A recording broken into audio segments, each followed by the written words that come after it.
aqui. Bom, boa noite a todos. Vamos iniciar então a nossa catequese hoje. Em nome do Pai, do Filho e do Espírito Santo. Amém.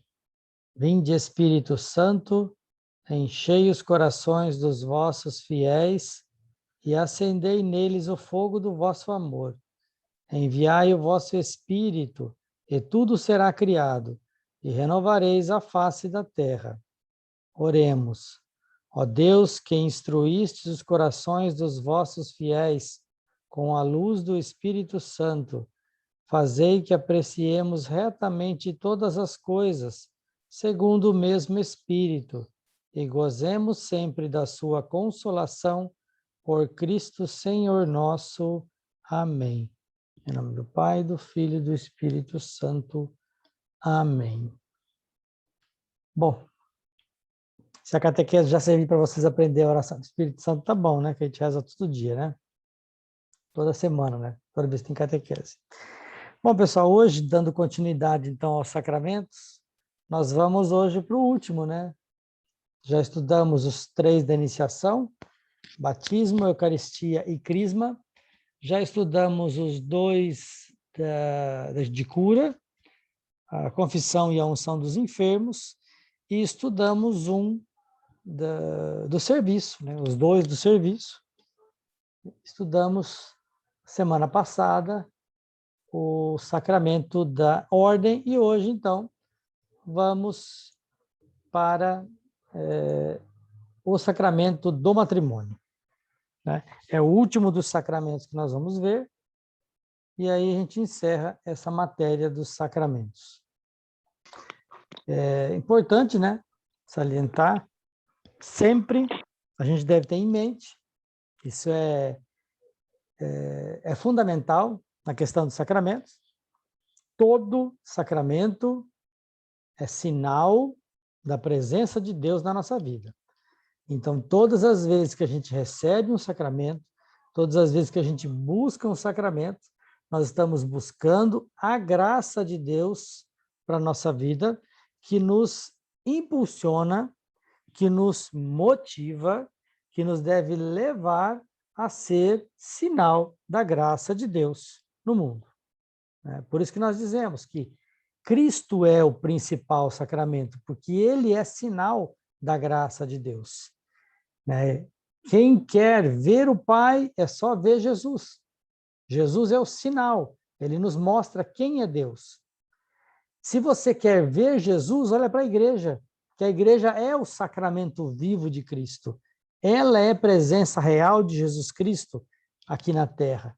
Então, a igreja é sacramento, presença real de Deus aqui na terra, tá? Então, cada vez que a gente busca um sacramento, cada vez que a gente recebe um sacramento, na verdade, estamos recebendo graça de Deus. É presença viva do Cristo nas nossas vidas. Isso a gente tem que ter muito bem entendido para entender o sacramento do matrimônio, né? Para que casar na igreja? A gente já não vive junto? Deus já não está nos abençoando todos os dias? Quando a gente reza, não nos abençoa nos nossos filhos, né? Para que casar na igreja, então?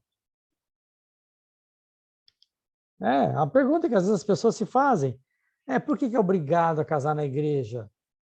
Por que se eu não casar na igreja, eu fico impedido de receber o sacramento do matrimônio? Por que eu não posso crismar? Porque eu não casei na igreja ainda. Então, são questões que às vezes a gente tem, que a gente não entende muito bem, e às vezes até acaba nos afastando da igreja, por conta desse não entender esse posicionamento, né? Como eu disse, sacramento é sempre graça de Deus, presença de Deus. Vocês se lembram que eu já falei aqui várias vezes? Todos nós somos templos do Espírito Santo. O nosso coração é morada de Deus. O nosso corpo é morada de Deus. Por isso que nós somos chamados de Terra Santa. E o outro não pode querer tomar posse de mim, não pode entrar na minha vida, o sacramento, o casamento entre homem e mulher ele tem esse sentido de união. Os dois se unirão e serão uma só carne. Mas como é que você vai tomar posse de algo que não te pertence?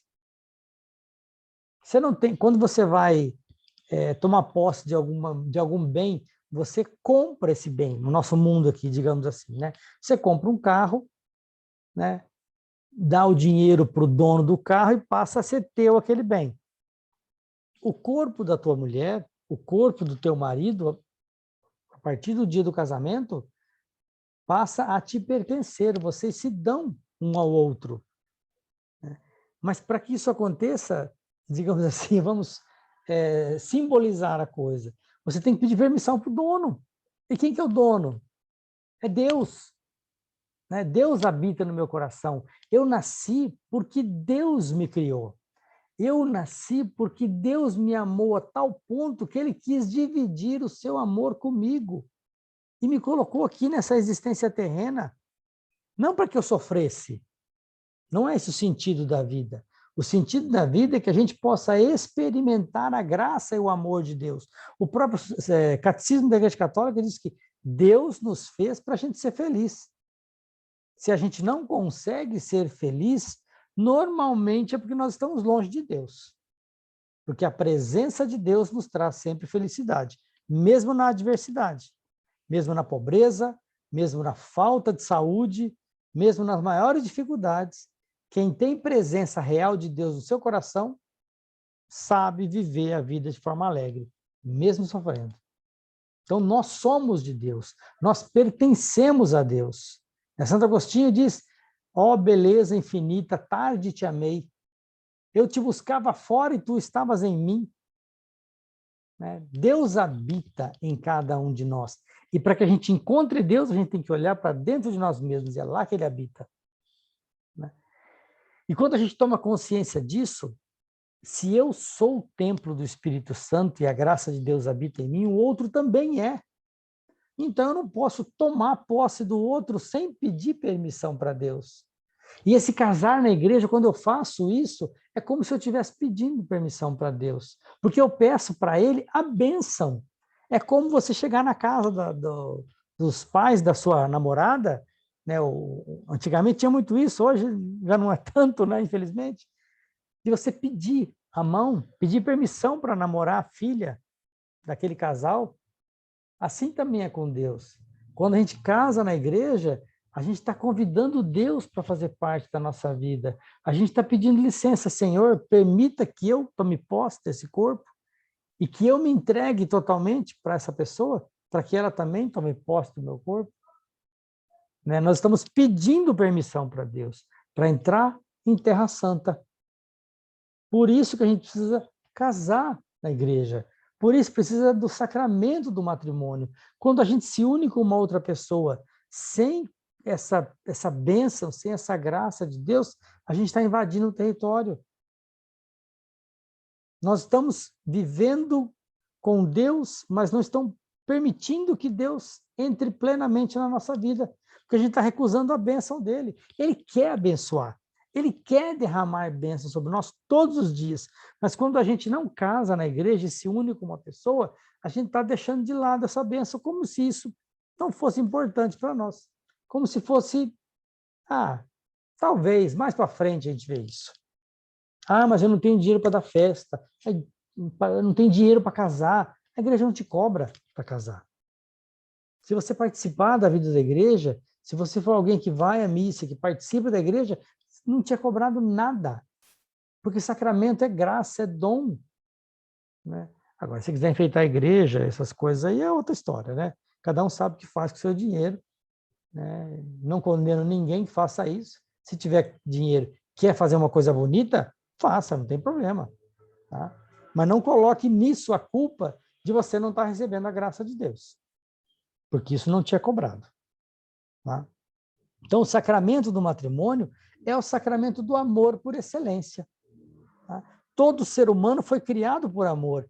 E é por amor que duas pessoas desejam se unir e formar um lar. Ninguém casa com alguém que não gosta. Ou pelo menos não deveria casar com alguém que não gosta. Mas a gente casa com alguém que a gente ama. E que a gente espera formar uma família que vai durar para sempre, até enquanto os dois estiverem vivos. Essa é a intenção, eu acredito, de todos que se casam, de todos que se unem. Ninguém quer passar por uma experiência traumática de separação. Todo mundo quer casar para sempre, para toda a vida, né? Só que a gente sabe que para toda a vida não é algo que se constrói num estalo de uma hora para outra. É uma construção. É algo que você tem que trabalhar para que isso aconteça todos os dias da sua vida. Todos. Todos os dias. Assim que se constrói o sacramento do matrimônio. É o único encontro repleto de futuro, né? Porque a gente casa pensando no futuro, pensando nos filhos, pensando na família que nós vamos construir, pensando na vida que vamos ter a dois para sempre. Esse é o sentimento de quem está anunciando, quem está se casando, né? Quem está formando uma nova família. É a continuação da vida presente em dois seres que se amam. Olha que coisa linda. E é Deus que abençoa e faz crescer o amor do casal. Como matrimônio, Cristo santifica e abençoa esse amor, né? Se a gente for olhar para a carta de São Paulo aos Efésios, no capítulo 5, São Paulo diz assim: maridos, amai as vossas mulheres como Cristo amou a igreja. Essa é a medida do amor que Paulo afirma e aconselha aos maridos que eles tenham por suas esposas, né? Qual é esse amor? Qual é a medida desse amor que Cristo teve pela sua igreja? Um amor sem medidas. Um amor capaz de dar a sua vida para o outro. Teve um padre uma vez que disse, e me marcou muito isso, que quando nós, maridos e mulheres também, quando nós dizemos para o nosso amor, para o nosso cônjuge, para o nosso esposo, para a nossa esposa, eu te amo. Olha que lindo, né? Quem já não disse isso para o seu ente querido, né? Eu te amo. Quando você está dizendo isso para a pessoa amada, você está dizendo para ela que você é capaz de dar a sua vida por ela, se preciso for. Será que a gente pensa nisso quando fala? Eu te amo. Eu seria capaz de dar a minha vida por ti, se preciso for. Entregar a minha existência, entregar o meu corpo para a morte, se preciso for, para te salvar. É o que Cristo fez pela sua igreja. Maridos, amai as vossas mulheres como Cristo amou a sua igreja. Olha a responsabilidade que o sacramento do matrimônio nos traz.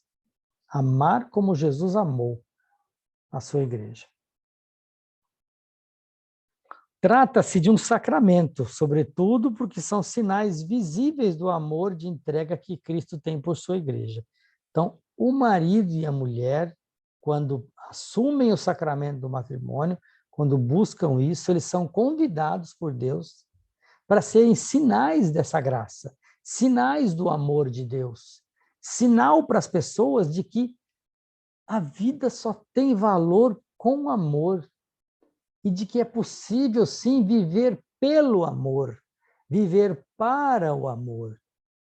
Porque o pacto matrimonial, na qual marido e mulher constituem entre si essa íntima comunidade de vida e de amor, foi fundado e dotado de suas leis próprias pelo Criador. Leis baseadas sempre nessa entrega total de um pelo outro. Essa mútua doação. O sacramento do matrimônio concede aos esposos a graça de amarem-se com o mesmo amor com que Cristo amou a sua igreja. Quem é casado na igreja sabe muito bem do que eu estou falando, dessa graça que Cristo é capaz de dar para todos nós.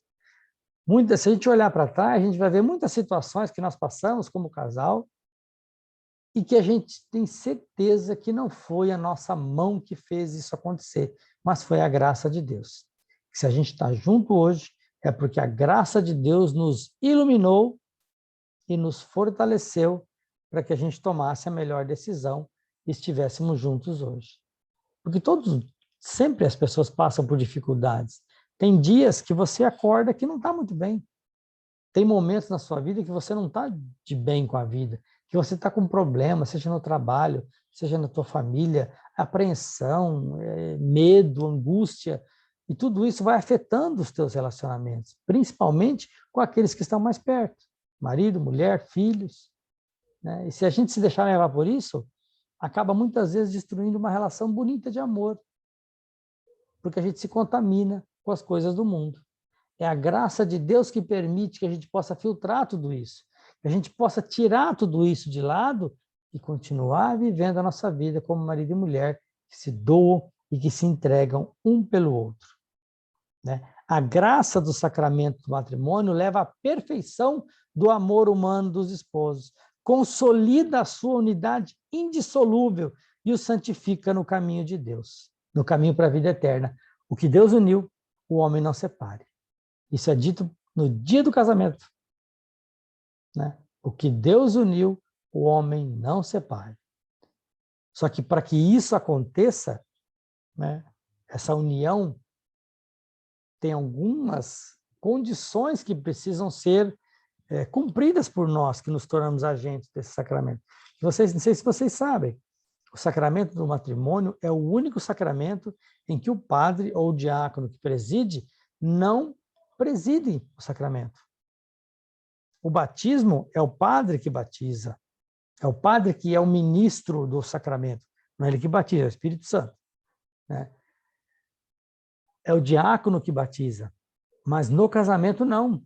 Não é o diácono que casa, não é o padre que casa. Quem casa são os noivos. Os noivos é que são os ministros, os presidentes da celebração. Eles é que fazem o sacramento acontecer. Quando nós estamos lá diante do sacerdote e dizemos o nosso sim para a pessoa amada do nosso lado, ali o sacramento do matrimônio acontece. Porque ali eu me entrego e recebo o outro. Quem já casou na igreja deve, talvez se lembre, né? É difícil a gente lembrar alguma coisa do dia do casamento, que a gente fica tão nervoso que depois não consegue lembrar de nada que aconteceu, né? Mas nesse dia, depois de dizer aqueles 3 sims, o padre faz 3 perguntas, né? O padre ou o diácono faz 3 perguntas para os noivos. Primeira pergunta: é de livre e espontânea vontade que vocês estão casando? Por que o padre pergunta isso? Porque sem liberdade não tem sacramento. Ninguém pode ser obrigado a receber a graça de Deus. A graça de Deus tem que vir porque você quer, porque você está pedindo, porque você está buscando. Deus não empurra goela abaixo de ninguém um sacramento, uma graça. Deus não faz isso. Deus concede a graça, de graça, para vocês.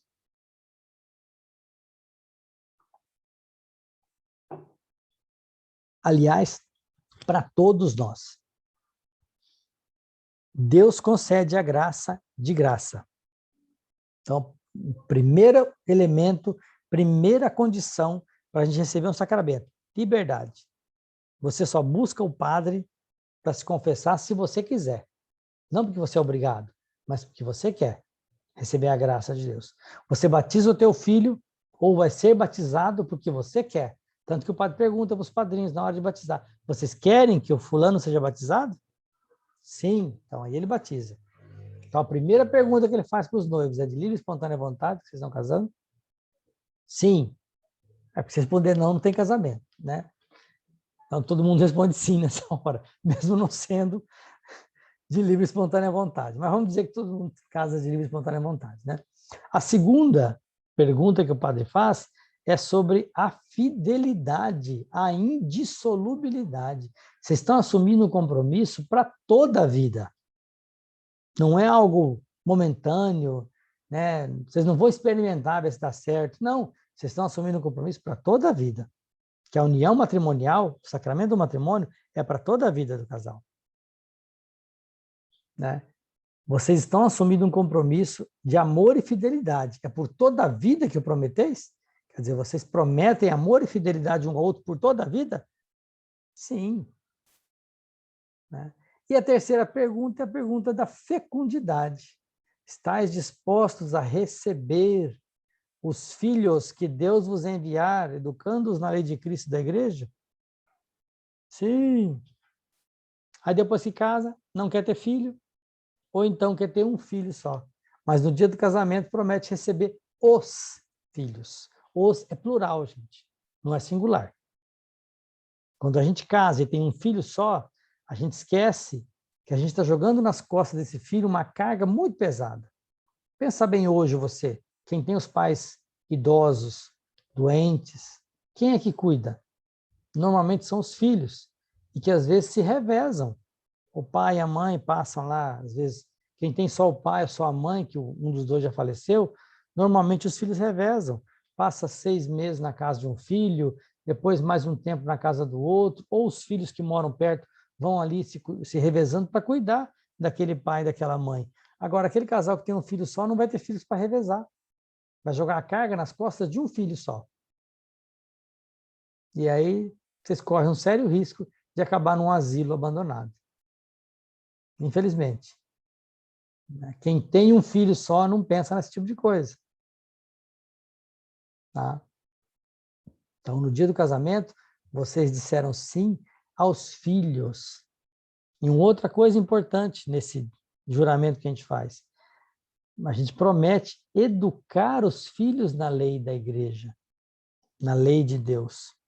No dia do casamento, a gente promete isso para Deus e para toda a comunidade que está ali reunida. Então, é função dos pais, a educação religiosa dos filhos. É ensinar para eles quem é Deus, ensinar o amor de Deus, ensinar as primeiras orações.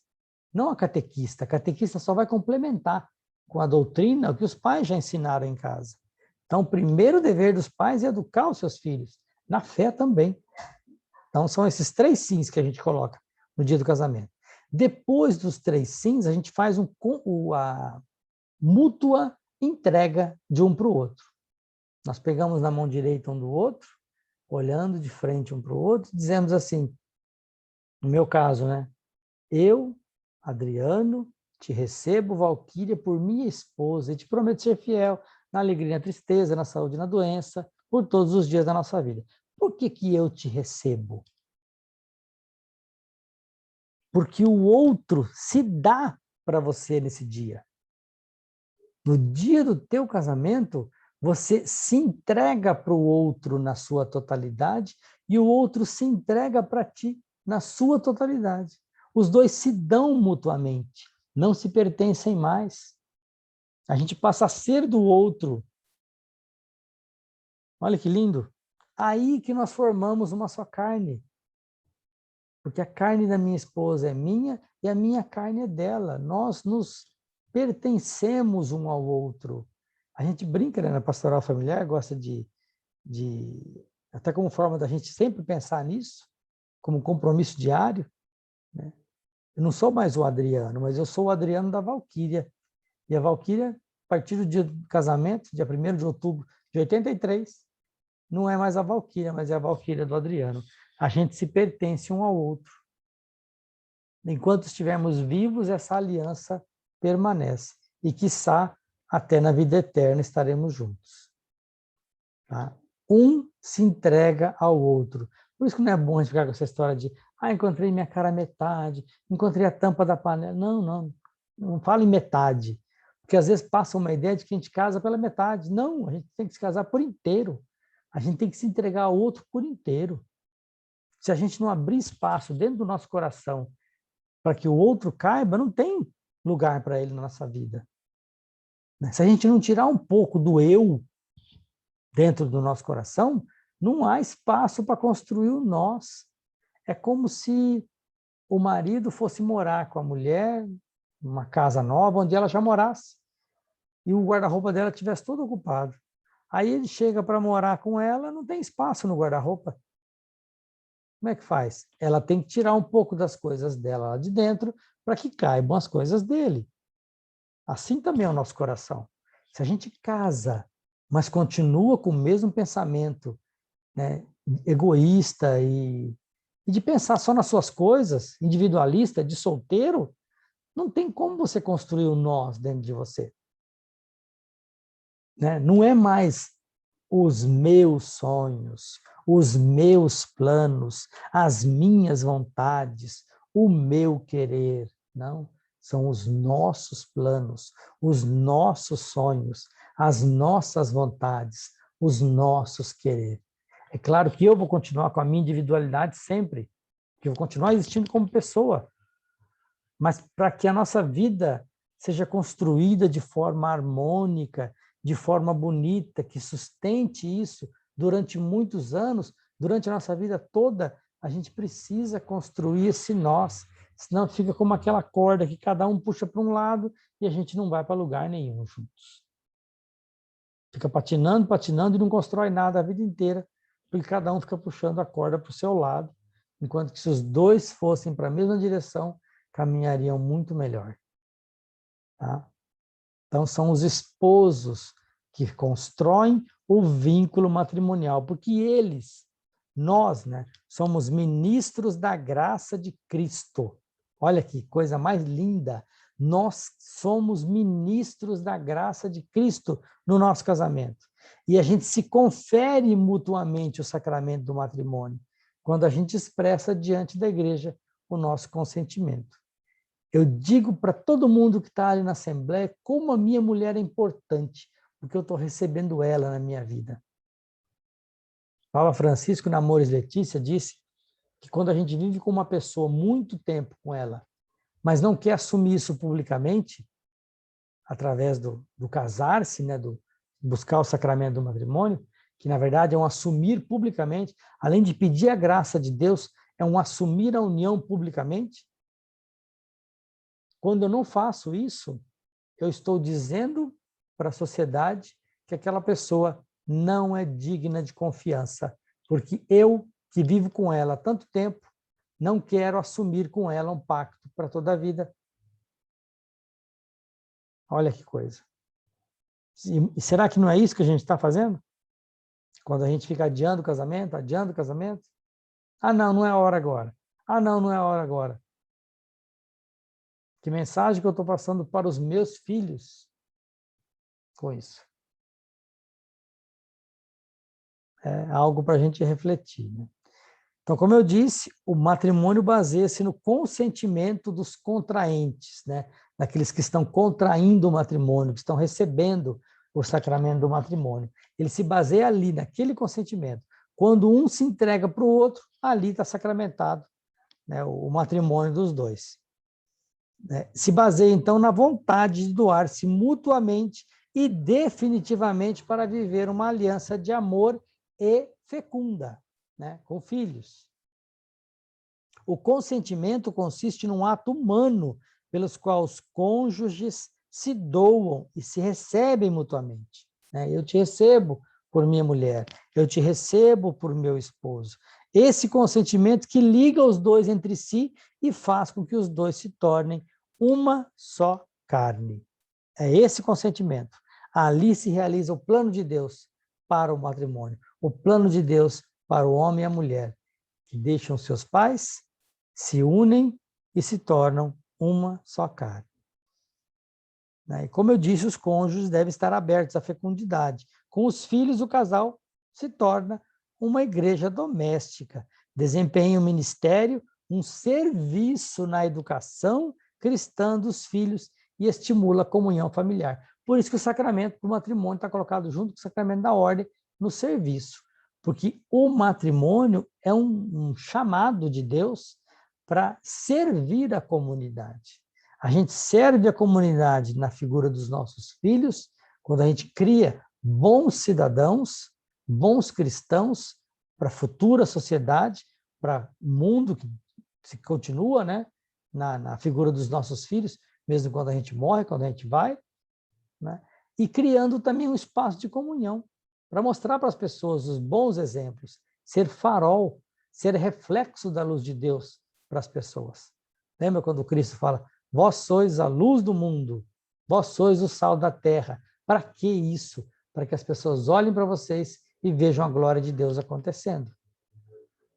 Que é possível viver, sim, o amor de Deus aqui na terra. Né? Que nem todo mundo é ruim, que nem todo mundo é mau, que não são todas as famílias maus exemplos de vivência familiar, que há sim gente que pode, que consegue viver esse amor. Todos os casados, todos os que se unem no sacramento do matrimônio são chamados e convidados por Deus a serem exemplo de vida. Tá?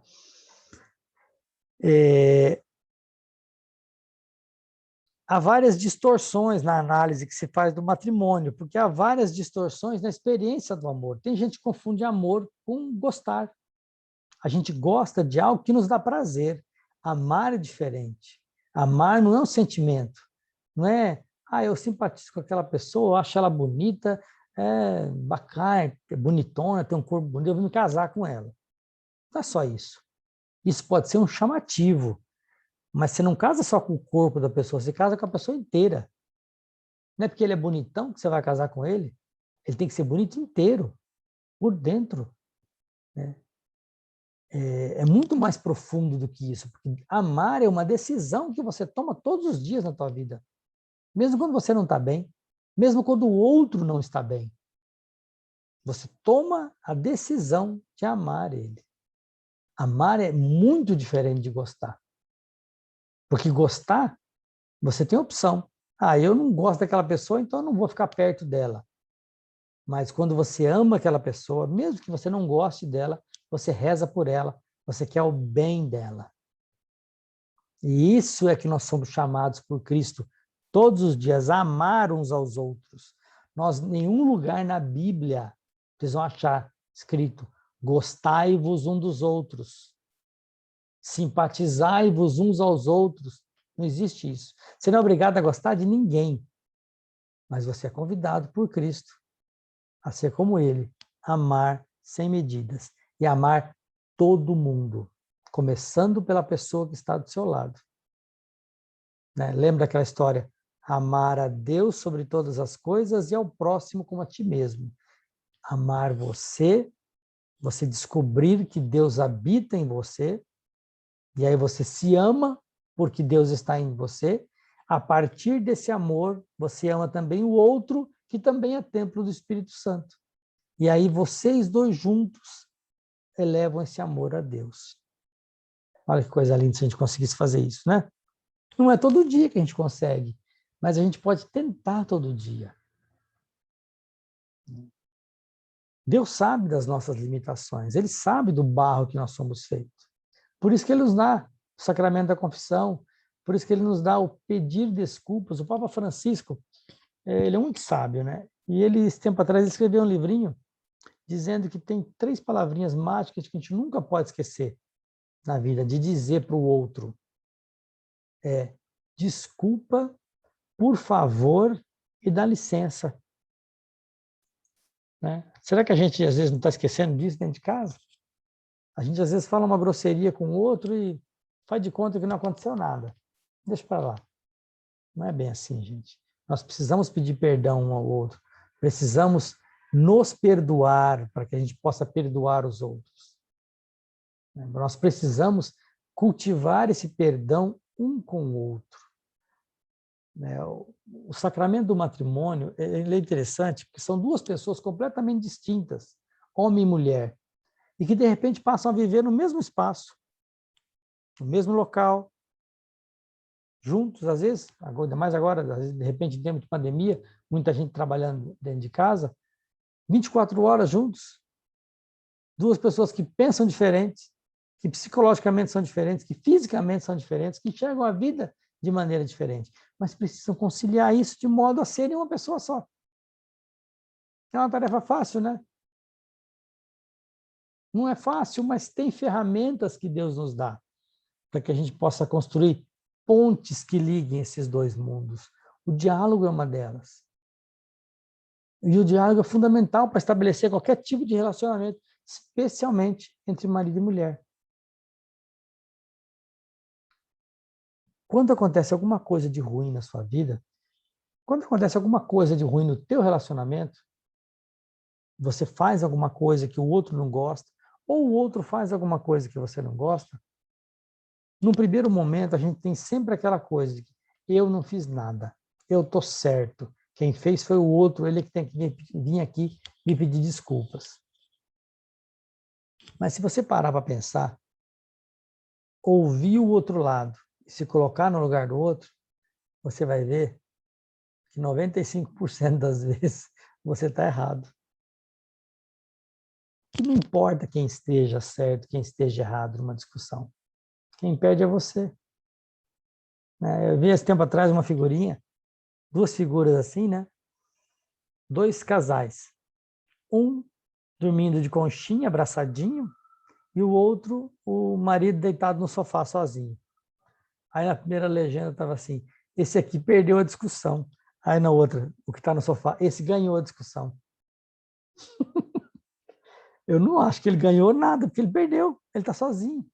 Então, às vezes, a gente fica brigando por causa de besteira, como se isso fosse a coisa mais importante do mundo. A gente esquece que marido e mulher não são competidores. Nós não estamos numa briga para mostrar quem está certo e quem está errado. Nós somos companheiros de jornada. Por isso que Deus fez o homem a mulher da costela do homem, para que ele caminhasse junto com ela, lado a lado. A costela fica do lado, não fica embaixo nem em cima. O homem não é superior à mulher e nem a mulher é superior ao homem. Os dois foram feitos para caminhar lado a lado, juntos, sem essa de um ser superior ao outro e nem de um ficar querendo mostrar para o outro que é melhor do que o outro. Deixa disso, isso só te traz problema. Só te traz confusão na vida. Isso não é o mais importante. O mais importante é vocês dois estarem juntos e de bem com a vida. Isso é que é importante. Então precisa construir pontes e não muros entre vocês. Cada vez que a gente briga, é como se tivesse pego uma pedrinha e colocado entre nós dois. Não vai fazer diferença nenhuma essa pedrinha, não vai atrapalhar. Mas ela fica ali. Amanhã você briga de novo e põe mais outra pedra. Não resolve? Põe outra pedra. Não resolve?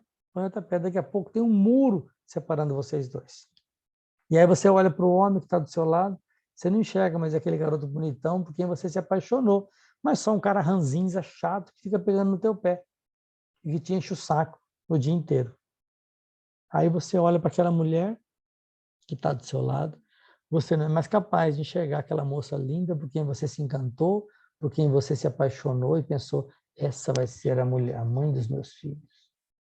Não, você só vê uma pessoa ranzinza que te faz mal e que briga com você todo dia. A gente perde o encanto um pelo outro. E isso que destrói a relação matrimonial. Quando você perde o encanto pela pessoa que está do seu lado. Eu sempre digo para os noivos, quando eu faço um casamento, nunca percam esse brilho no olhar que vocês estão hoje. E quando vocês estiverem de mal um com o outro, quando vocês brigarem, por qualquer motivo que seja, lembra desse olhar de vocês dois hoje aqui. Essa felicidade que vocês estão construindo aqui hoje. E aí vocês vão avaliar o que é importante. Se é importante eu mostrar que estou certo, subjugar o outro, as minhas opiniões, as minhas vontades, ou não é melhor a gente deixar isso de lado, repensar o que a gente fez e tentar restabelecer a nossa relação para criar de novo uma ponte de harmonia, uma ponte de diálogo, uma ponte de amor, que é o que nos une, é o amor. É muito mais importante isso. Tenho certeza que se você quiser conviver harmoniosamente com a sua esposa, com o seu marido, toda a sua vida, é o diálogo que vai te fazer chegar lá. Diálogo, não monólogo. Nós homens temos muita dificuldade de expor, né, de falar o que a gente sente, de falar o que a gente pensa, especialmente sobre o que a gente sente. E isso muitas vezes atrapalha o nosso relacionamento, porque a mulher fica sem saber o que está acontecendo. Você está com um problema e não fala. Você está com uma dificuldade e não fala. Né? Nós somos muito diferentes, homens e mulheres, mas a gente pode aprender muito um com o outro. Né? A mulher pode aprender com o nosso jeito de enxergar as coisas, e a gente pode aprender com elas o jeito de expor as coisas, por exemplo. Nós precisamos falar também, senão não há como construir um casamento harmonioso, se a gente não dizer para o outro o que sente, o que gosta, o que não gosta. Senão vai passar a vida inteira juntos, fazendo coisas erradas um para o outro, simplesmente porque não sabe do que o outro gosta. Vocês que são casados, perguntem um para o outro depois em casa. Você sabe dizer 3 coisas simples, 3 coisas que eu gosto, ou 3 coisas que eu não gosto? É uma coisa boba, mas tenta fazer isso em casa, com a sua mulher, com o seu marido. Às vezes a gente está patinando numa coisa e com problemas que às vezes vão lá para trás, por coisas que foram mal resolvidas ou não foram resolvidas e precisam ser resolvidas. A gente tem que conversar. Não adianta empurrar a sujeira debaixo do tapete, que isso vai crescendo e acaba separando vocês dois, criando um muro de discórdia e que vai distanciar vocês cada vez mais. Lembrem daquele primeiro amor, daquele primeiro olhar, de quando a barriga de vocês deu aquela esfriadinha que parecia que tinha umas borboletas aqui dentro. Lembra desse sentimento, como foi bonito isso, né? Aquele desejo de estar com a namorada, o desejo de estar com o namorado. Isso precisa ser mantido todos os dias da vida. Não é só quando era namorado. É hoje, com 10 anos, com 20 anos, com 30 anos, né? Ou com 37, 39 anos eu vou fazer esse ano, olha só. Casei em 83, 38 anos de casado. E posso dizer para vocês, sem medo de errar, hoje eu e a minha esposa, nós nos amamos mais do que quando nós casamos. A gente tem as nossas dificuldades, tem os nossos problemas, mas a gente não deixa as coisas passarem. Se tem que falar alguma coisa, chama e conversa. Não na frente dos outros. Que problema de marido e mulher tem que ser resolvido entre os dois. Não no cabeleireiro, não no botequim, nem muito menos na frente dos filhos. É o casal que precisa resolver. O quarto do casal é o altar. A cama do casal é o altar, onde eles fazem um balanço do dia que passou e planejam a sua vida no dia seguinte. E ali celebram o seu amor. Sim, celebram. O ato sexual é a celebração do amor do casal. Não é uma coisa pecaminosa, não. Deus fez para celebrar o amor do casal. O Código de Direito Canônico e o Catecismo dizem que a relação sexual no casamento ela tem 2 finalidades. A procriativa e a unitiva. É para gerar filhos, mas também é para unir o casal como uma só carne. Deus concedeu isso. Antigamente tinha gente, não sei se tem gente que faz isso ainda hoje, né? Que virava os santos, né? Deitava as fotos dos filhos quando ia ter relação sexual com o casal. Que besteira, gente. Você acha que Deus fecha os olhos quando o casal está tendo relação? Não. Deus, se é uma coisa de amor, Deus aplaude. Deus fica feliz porque está vendo ali o amor dos dois ser celebrado. Tá? Amor no casamento é para ser celebrado, mas como forma de celebração. Celebração, não como obrigação. O casamento não deve começar por obrigação e ele pode terminar se for feito alguma coisa por obrigação.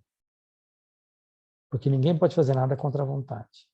Mas deve ser sempre um ato voluntário. Eu quero, eu desejo isso para mim. E é isso que eu quero para a minha vida. Quem ama de verdade é capaz de renunciar às coisas. É capaz de não se preocupar tanto em estar certo numa discussão. É capaz de relevar certas coisas por amor ao outro. É capaz de elogiar o outro quando está fazendo alguma coisa. Capaz de falar com caridade quando tem que dizer alguma coisa e não apontando o dedo, fazendo cara de bravo, olhando de cima para baixo. Não. É olhando um no olho do outro, com amor e caridade, dizendo as coisas que precisam ser ditas, mas com amor e caridade. O Papa Francisco disse que toda verdade eivada de caridade deixa de ser verdade. Toda verdade dita sem caridade deixa de ser verdade, porque fere o outro. Nenhuma verdade deve ser usada para ferir o outro, mas para ajudar o outro a se construir como ser humano. Especialmente numa relação matrimonial. Especialmente numa relação matrimonial. É o que eu deixo para vocês. Tá? Sacramento é para santificação, não é para destruição, não é para fazer mal para ninguém.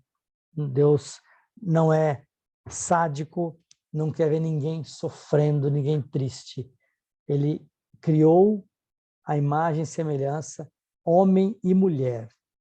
Não é o homem que é a imagem e semelhança de Deus, não é a mulher que é a imagem e semelhança de Deus. Os dois juntos é que são imagem e semelhança de Deus. Porque Deus é masculino e também feminino. Porque tanto o homem como a mulher vieram de Deus. Somos os dois, imagem e semelhança de Deus. Quando a gente se une pelo sacramento do matrimônio, a gente aperfeiçoa a imagem de Deus que nós temos. Mas isso só pode ser feito no amor e na entrega total de um pelo outro. Senão a gente não consegue construir uma relação saudável e que vai durar a vida toda. Tá bom? Vamos rezar então, encerrando essa catequese. Se vocês tiverem alguma dúvida, podem perguntar daí depois que eu respondo. Vamos agradecer a nossa mãe querida, Nossa Senhora, que nos abençoe e que nos ilumine nessa noite. Diante de tantas dificuldades que a gente está passando por conta da pandemia, a gente morrendo para todo lado. Ontem, só no dia de ontem, 4 padres no Paraná morreram por causa da Covid. Hoje, já várias pessoas amigas relatando que morreu algum parente, alguém muito próximo, alguns, inclusive, sem conseguir atendimento médico. Não tinha vaga na UTI para a pessoa ser internada e ela acabou falecendo. Então, rezemos para que Deus ajude a gente a superar tudo isso, para que as pessoas se conscientizem da responsabilidade do isolamento social, do uso de máscara, né, e da higienização das mãos com álcool gel, para que a gente possa quebrar essa cadeia do mal que está nos assolando. Ave Maria, cheia de graças, o Senhor é convosco. Bendita sois vós dentre as mulheres, e bendito é o fruto do vosso ventre, Jesus. Santa Maria, Mãe de Deus, rogai por nós, pecadores, agora e na hora de nossa morte. Amém. O Senhor esteja convosco, Ele está no meio de nós. Por intercessão do nosso querido padroeiro, São José Operário, e da nossa Mãe Aparecida, abençoe-vos o Deus Todo-Poderoso, que é Pai, Filho e Espírito Santo. Amém. Obrigado, pessoal, e até a próxima.